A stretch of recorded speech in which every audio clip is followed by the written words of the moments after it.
Hello, I'm going to do my presentation. First, I want to start out with why I'm doing what I'm doing. Um, I picked coping strategies for painful procedures. Um, I picked this because it's something that has interested me since the day we learned it. This has such an effect on child's hospitalization, and it's important for medical staff to know things to do when child life is not available.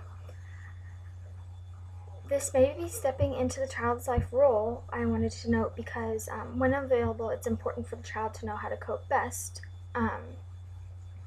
With these suggestions for coping, a child should be able to find something that works best for them. I also believe language has a huge effect um, on how a child copes with their hospitalization. Medical staff must know what to say and when to say it and when not to say it and what not to use. Many times medical staff get caught up using medical jargon, and this is where child life is supposed to come in and really allow the child and family to understand what they're talking about. The information in this PowerPoint I got from a handbook of child life, which is cited in the footer of each PowerPoint slide. Also, I attached the link for the PowerPoint so that you have that while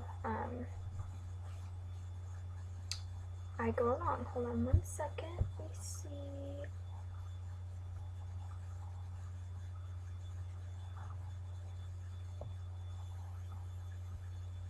I was going to set a timer so I'm not too over or too under. Okay, I'm going to go ahead and start. I'm presenting this to a group of medical staff on coping strategies for painful procedures. In my PowerPoint, I have a lot of stuff, so I'm going to go ahead and skim through it and really show what's important. So this is important because it has an effect on child's current hospitalization and future hospitalizations. So effective coping can allow procedures to be less traumatizing, and this can play into effect with the child trusting you as a medical staff. I feel that those who are really good with medical procedures and the children trust them. Maybe not at first, but building that relationship is really important, and saying the right things is really important. First, sensory ways to have effective coping. First is positioning. Holding on the parent's lap offers an alternative focus away from the procedure. Providing physical security through swaddling young infants can also help. Positioning is a major thing while getting procedures, and having the child choose if that is an option is great.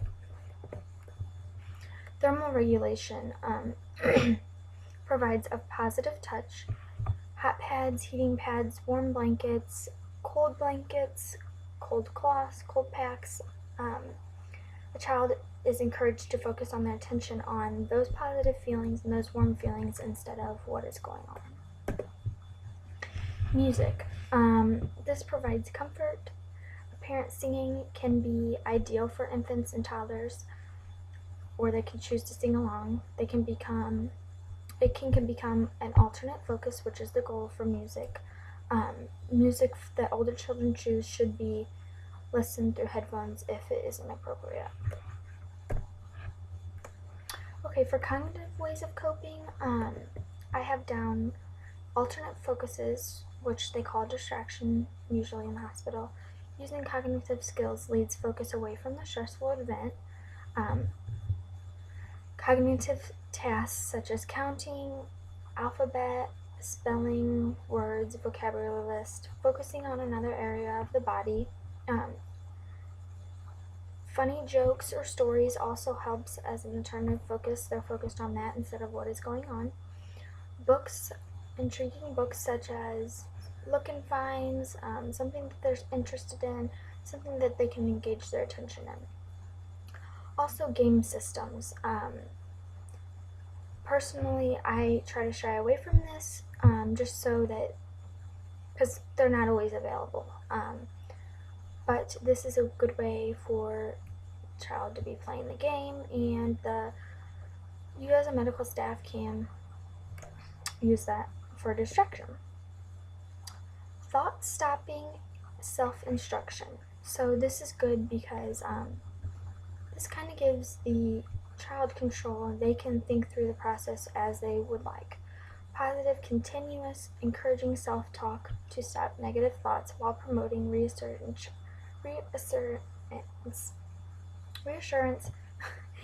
and self-control.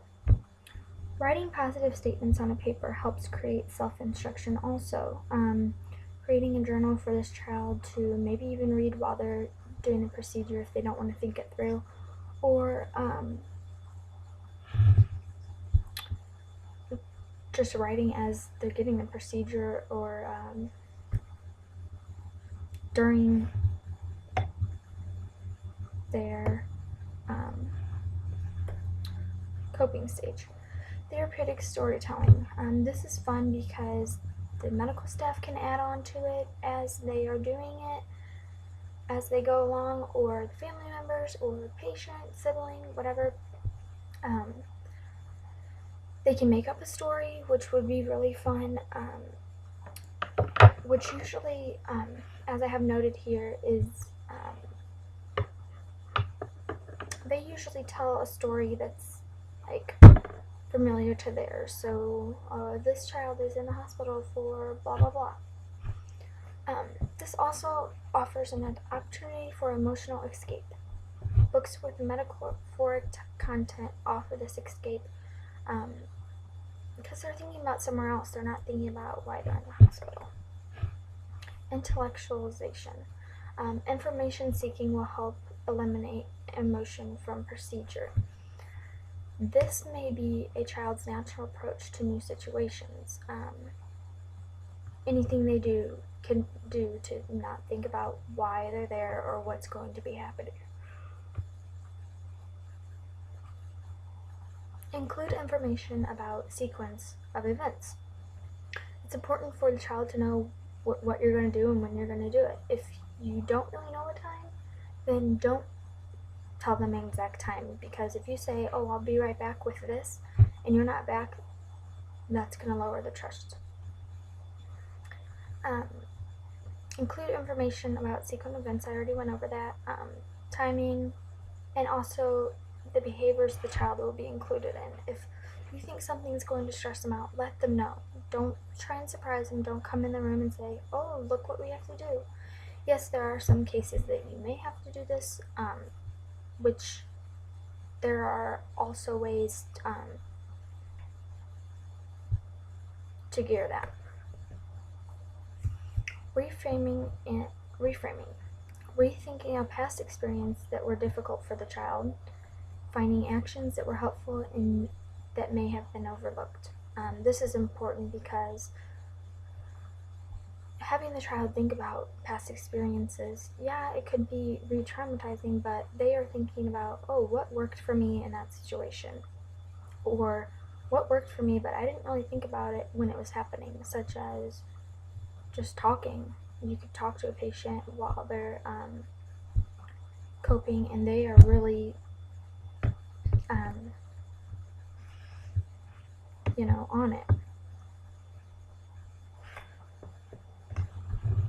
Humor is a huge one. Making a child laugh will make your day. Like I mentioned before, funny jokes, funny books, funny stories, child planning jokes, maybe a joke on a medical staff or a parent, which now that I think about it, I don't know, depending on the joke, might not be very good if they joke about something serious. Commercial materials such as silly string. This is so much fun. Doesn't make too much of a mess. You can clean it up.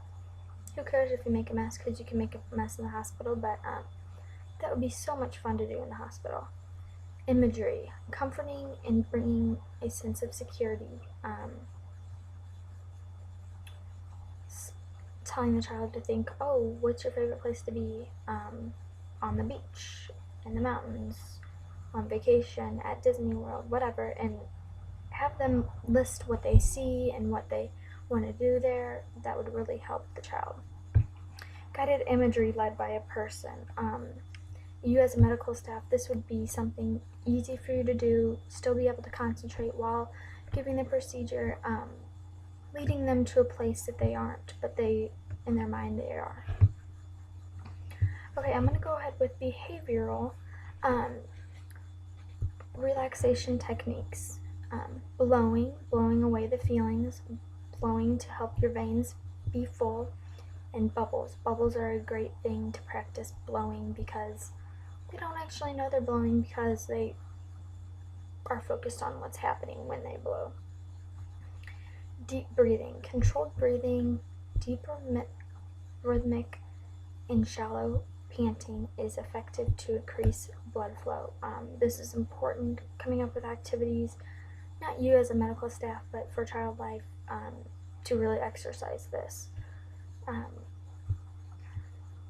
And I have noted here also, older children can understand the response and do well with the coaching while they're doing it, which helps. I'm sorry. Okay. Muscle relaxation.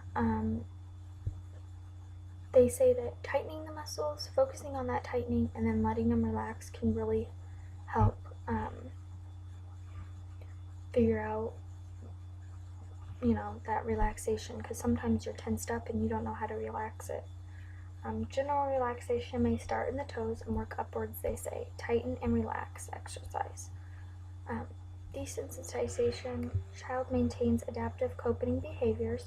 Exposure to actual equipment and locations.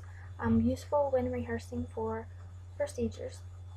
Medical play and activities with medical equipment offer additional opportunities.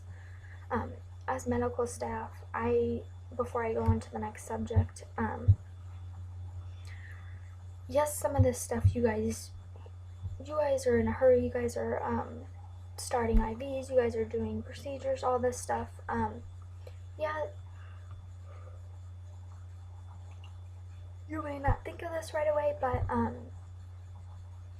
it's important to go over this so that, maybe, that one thing in the PowerPoint. Beginning with language, how you talk to your patients you interact with. This is very important.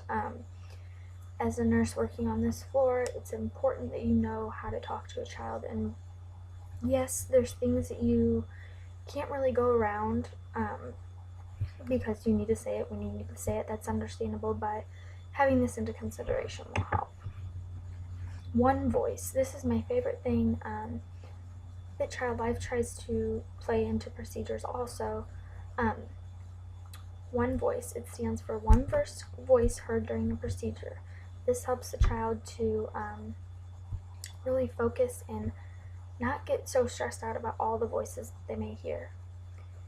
Parental involvement is great if it's allowed. Some procedures they don't allow the parent to be in the room, but that must be pretty serious because it's important for the parent to be in the room. Educate patient before procedures. This isn't really, it is your role because it's important for you to tell them what's going to happen and when it's going to happen. Validate the child with words. Tell them the good things that they're doing. Tell them what they are doing instead of what they're not doing. Offer comfort, non-threatened position. We talked about positioning earlier, whatever they think is best.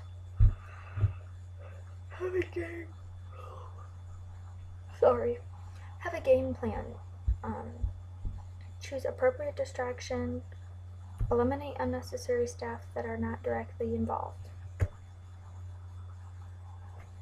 Such as if they are really stressed out and they are not going to let it happen, eliminate the students, eliminate observers. This is important. Language.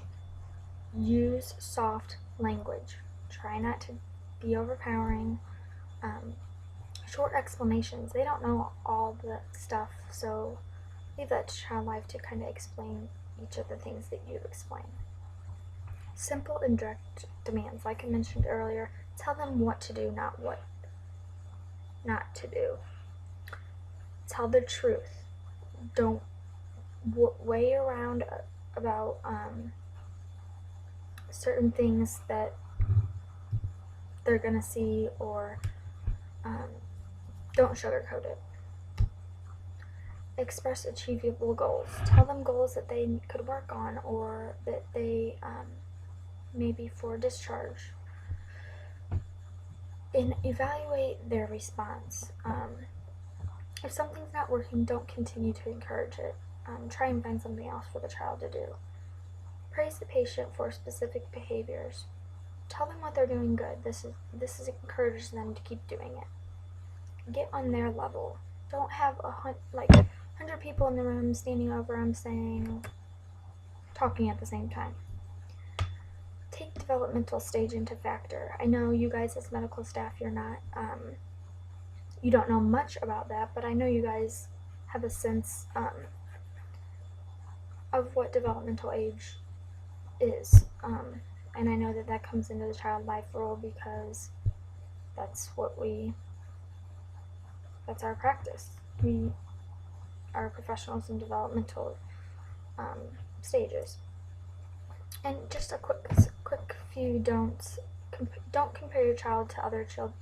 Don't compare your patient to other patients. Simply say, oh, I've heard children like to do this, or I've heard this may feel like a tight hug for just a second. Or don't say, oh, this child did this, it worked great, because it might not work great for the other child. Don't say, be a big girl, big girls don't cry. This is just downgrading to the child. I feel like it makes you feel so small when someone says that to you. Don't apologize for the procedure. It needs to happen, it has to happen, so there's nothing you can do about it. There's no way you could have got them out of it. Make promises you can't keep. Do not, like I mentioned earlier, tell them, oh, I'll be back with this, and not return. You can't tell them that because you don't know when exactly you're going to be back. I think that I'm finished with my presentation. If there's any questions, you can let me know. And also, after that presentation, I just want to kind of more explain why I picked the things that I did. Yeah, I know some of the things were more for Child Life, but I think it's important for medical staff to know that this is important, that this is something that they can help with. Okay, I think I'm done. Let me do something funny real quick so you can laugh.